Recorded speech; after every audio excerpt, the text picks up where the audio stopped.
What would I call on the Premier and the Prime Minister to do? Get on a plane, come to Bundaberg. Don't just go to the places where you can actually see the devastation for the cameras. Come and actually talk to the real people in Bundaberg, the guys that are really suffering. Come and talk to me, other small businesses that are in the same position as I am, and get a real feel for what's going on in our town.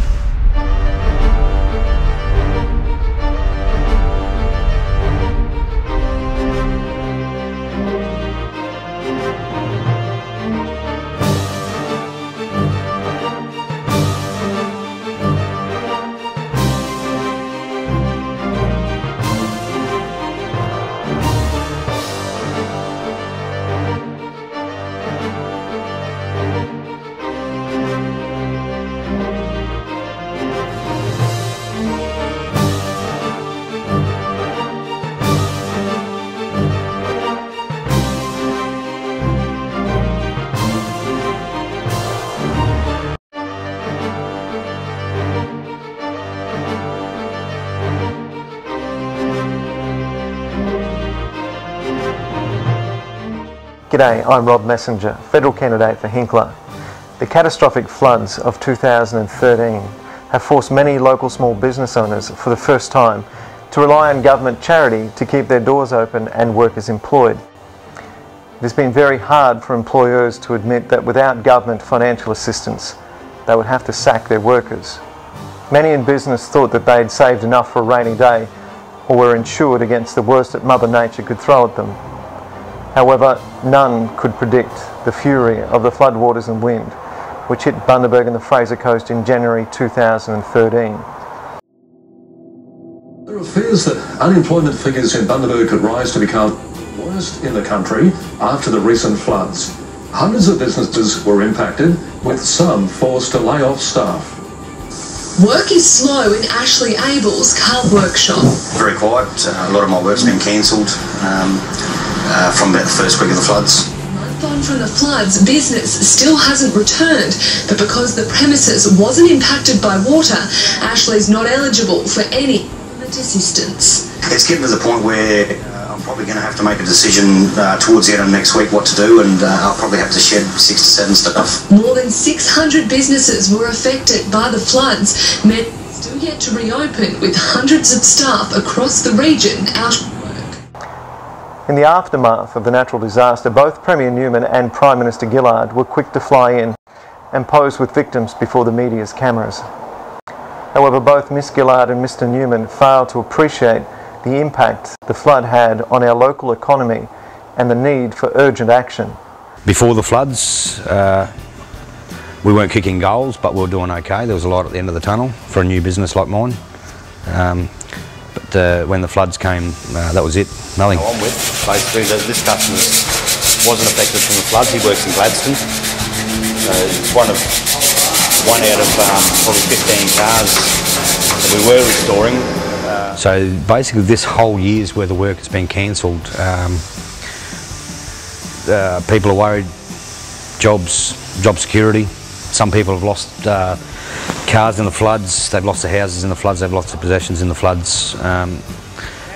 Everyone's scared at the moment, and I don't really blame them for keeping hold of their money, but on the other side of it, there's guys like me that are probably going to end up with them losing everything.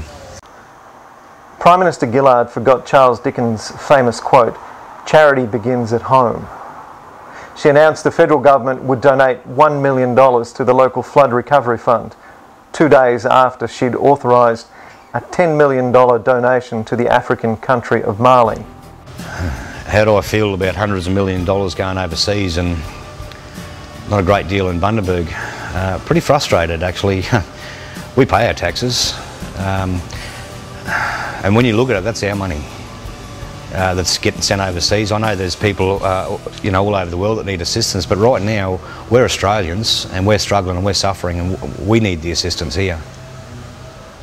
Miss Gillard's Labor government, according to AustAid Annual Report 2011-12, has in 1 year donated more than $4.36 billion to foreign countries, including the Pacific, $1.1 billion, East Asia, $1.12 billion, Iraq, $43 million, Africa and Middle East, $290.7 million and $384.3 million, and care contributions to multilateral organisations not attributed to particular countries or regions, $1.3 billion. You don't want to get started on me about that money going overseas, eh? Because I fire up. Surely we have to reassess the amount of money which is sent offshore in foreign aid, while there are so many Australians who are desperate for assistance. We deserve a federal government that realises charity should begin at home. Premier Newman activated natural disaster assistance, but failed to allow our local business and primary producers to immediately access the maximum government grants of $50,000 and loans up to $650,000. What did I discover when I went to QRAA office today? Firstly, the disorganisation of the whole scheme. I remember in the media last week that Bundaberg was declared Category D for special disaster assistance. The guy we spoke to today, who was actually a representative of QRAA, didn't even have the guidelines for Category D. He had to go searching for them. They only came through, I think he said yesterday, that they got the guidelines for Category D.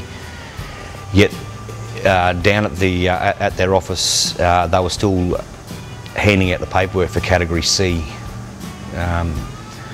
which a lot of people aren't aware that they may be entitled to more money under the Category D than what they are under Category C.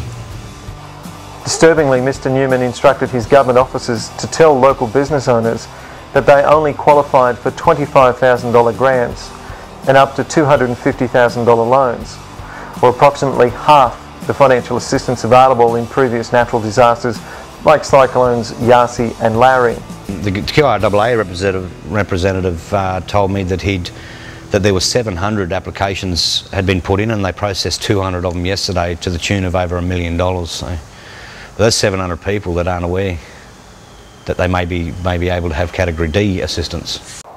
It took more than a month of bureaucratic confusion for the correct forms and financial assistance applications to reach Bundaberg. In the meantime, 700 local businesses filled out forms for the lesser category of financial assistance, C, instead of D, the maximum disaster assistance category.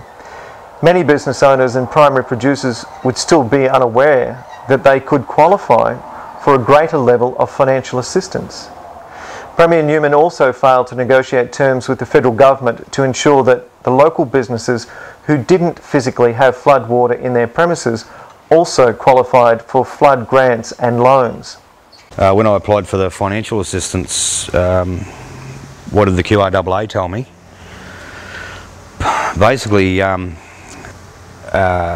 told me I didn't qualify for assistance, and then I asked, what do I do with my staff? And I was told to lay them off and send them to Centrelink, which, yeah,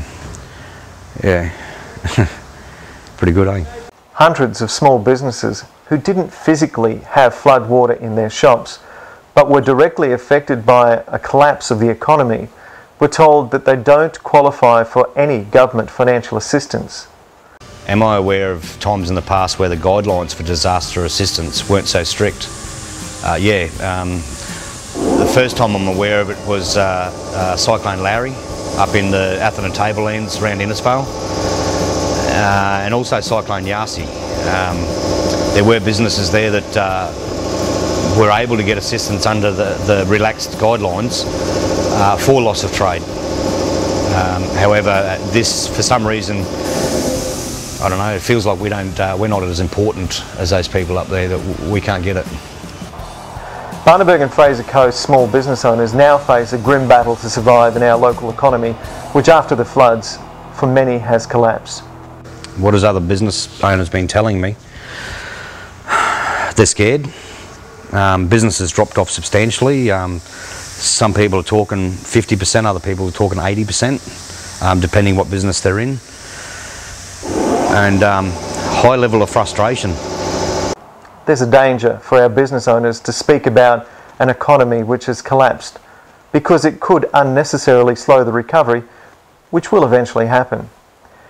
However, there's an equal danger that by remaining silent, both the Newman and Gillard governments, now that the national media attention is in the big capital cities, are able to easily dismiss cries of help from small country business owners. Do I think there's been a catastrophic collapse of the economy in Bundaberg? Definitely. Definitely. You even just got to drive through the main street. You can actually get a park. You know? You do that on a normal day, any day of the week, and you got to do 5 or 6 laps of that main street to get a park. Now you get a park in within 5 minutes. Employers like Ashley Abel should be carefully and respectfully listened to by both state and federal politicians, who must treat the recent natural disasters in Bundaberg and the Fraser Coast as more than just a photo opportunity. Would the government save money by allowing my business to close and sending us all to the dole queue? No. I'm a disabled man myself. 5 of my staff are disabled, and the other 4 casuals are basically through the STEPS program, so they've got disabilities in their own right. Just a quick calculation, over the next 10 years, if all of us were to be back on the disability pension, it costs the government over $1 million just in the pension, but then on top of that you've got your rail fares, your medications. You know, one of my guys' medications is nearly $600 a fortnight. So you times that over 10 years, that's a lot of money, where they can save businesses like mine and other small businesses with a $25,000, $50,000 low interest loan. So simple. William Shakespeare hit upon a truth when he wrote, "'Tis not enough to help the feeble up, but to support him after."